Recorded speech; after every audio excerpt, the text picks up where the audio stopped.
All right, so this case scenario is that our opponent has lazy butterfly hooks.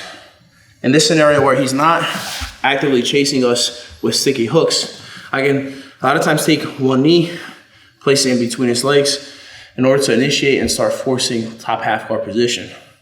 A lot of times people don't even recognize what's going on. They just feel the top pressure of you flattening them out, and they're not really conscious of what your knees are doing.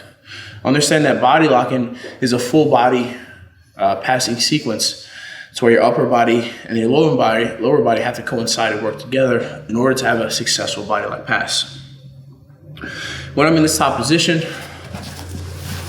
get my hands locked here, and I recognize that my opponent has fairly lazy hooks. If he's not following me, a lot of times I can just raise my hips a bit, transfer knee towards the inside of my opponent's legs, and start acquiring half guard position from here. If he opts to keep his legs open, it's going to be pretty easy for me to start stepping over the outside leg. If he chooses to go toe to toe or foot to foot, I have to be aware that if my elbows are too tight, there's a possibility of knee levers here. A lot of times when I'm in here, I like to keep elbows a little bit wider, or at the very least, make sure my weight is directly on top of my opponent. As long as I'm aware that I can get swept, it makes it harder for him to sweep me, because as I feel weight transfer, I can do things like post the elbow out wide. Just be aware that if your elbows are too tight, he can, and he does have the availability to knee lever you. So when we're in this top position, have one long short arm grip, head on the center line, feel the lock connection. If he has lazy hooks, I can simply raise my hips, transfer knee towards the center line, and acquire this top half guard position where I can start stepping around the knees and completely attacking my opponent from the top. So I'm in here on short arm.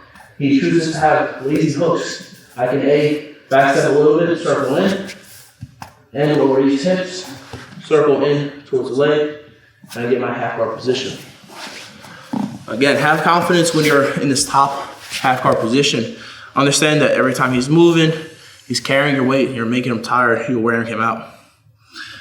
I'm using my long arm, short arm head on the center line, or is equally as important throughout the whole body lock passing sequence. I'm placing my knee towards the center line, trying to acquire half guard. Once I get the half guard, I have confidence that I'm able to pass, because I'm 80% pass, either when you're in top half guard position with the hands locked around the waist, or you acquire your 2-in-1. Essentially, you're 80% complete this body lock, and there's only a few more steps to successfully completing the body lock pass.